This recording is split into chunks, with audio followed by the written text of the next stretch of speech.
Hi everyone, as you can see from these disgusting pictures, I am back at the Hoarder Aftermath house. I'm still in the kitchen, and this time I'm going to be attempting to clean the light fixtures, the back door, and the walls. After I'm done with this room, I'll be moving on to the living room, which has hardwood floors that are really bad.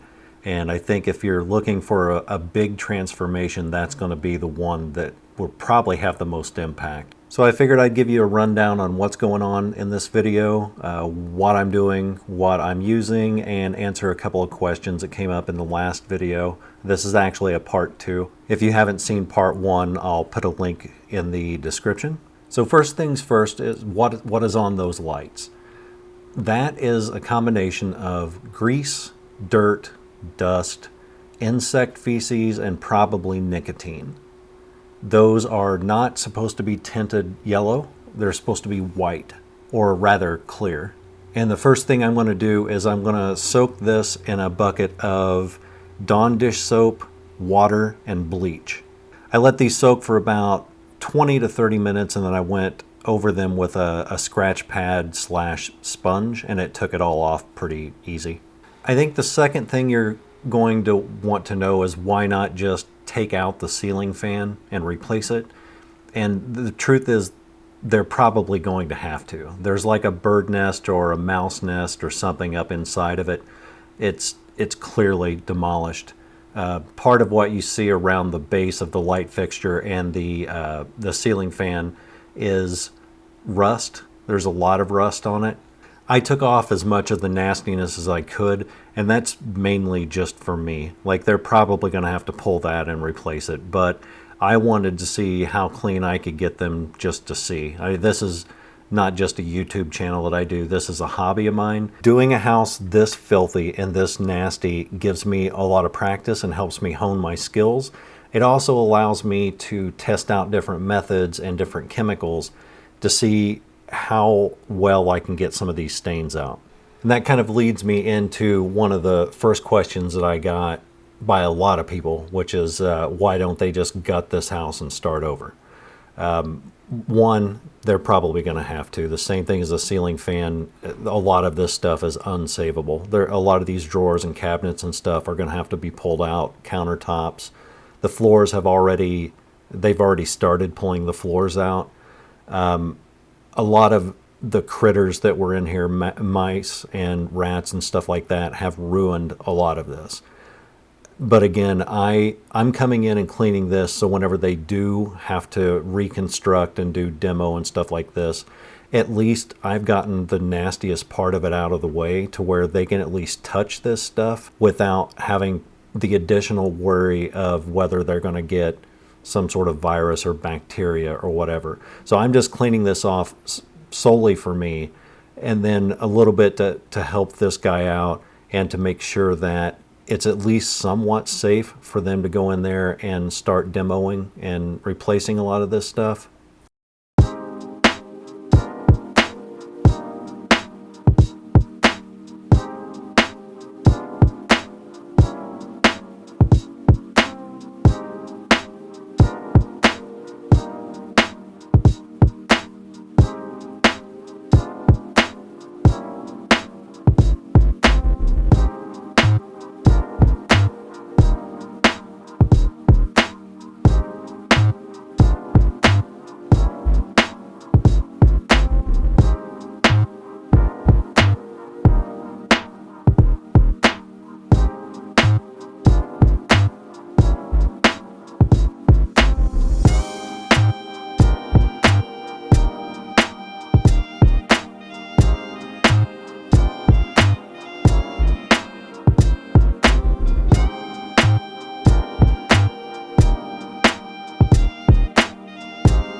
Now when I start in on these walls, there's one specific section that's really small, and it's the dirtiest of all of these because it's right above the stove. And anyway, it's really, really brown and really messed up. So I used that section in order to try out a whole bunch of different stuff to see what works best. What I tried was pine sol lemon, because I can't stand the smell of regular pine sol. That cut it down a little bit. I tried Mr. Clean. That didn't work nearly as well. And then I tried straight bleach, or at least diluted bleach. That helped a little bit. And I also used two different types of brushes for my drill. One of them was an actual brush, and that did okay, but not, you know, what I wanted it to do. The second was a scouring pad, and that one worked really, really well. So what I found out in the end was if I started with pine sol and went over the whole thing with a scouring pad and then wiped it down and then hit it again with the bleach and water mixture and then scouring padded that again and then wiped it off, that took care of it about as well as I could get. A lot of these stains just simply aren't going to come out. They've become a part of the paint over time, and if they wanted to save this, which obviously they're not going to be able to do, but if they wanted to, they would need to probably scuff this after I cleaned it and then prime it and repaint the entire thing. But again, the purpose of this is not to try to save a house that's been destroyed by a hoarder. It's for me to get practice, for me to do the hobby that I love, and if this guy can get some help out of it and feel less gross about coming in the house to rebuild, then that's why I'm doing this. One of the other questions I got in the last video is where I got my little brush adapter things from that go on the drill. I just went on Amazon and looked for, I think it's like brush drill attachment or something like that, and you can find them everywhere. I got a kit that's got brushes and scouring pads that hook right into a drill. When I get an affiliate link set up, which I should probably do soon, I'll start dropping affiliate links to some of the stuff I use, so maybe the money that I make off that could help pay for some of the chemicals and stuff that I use on these free cleanups. And then one more question I got was about what I use chemical-wise on this stuff. Anytime you see me with the 5-gallon bucket, it's got bleach and Dawn soap and water in it. I've got a pump-up sprayer that has pine sol lemon in it, mixed at double strength from what you'd use on regular floors for stuff like this.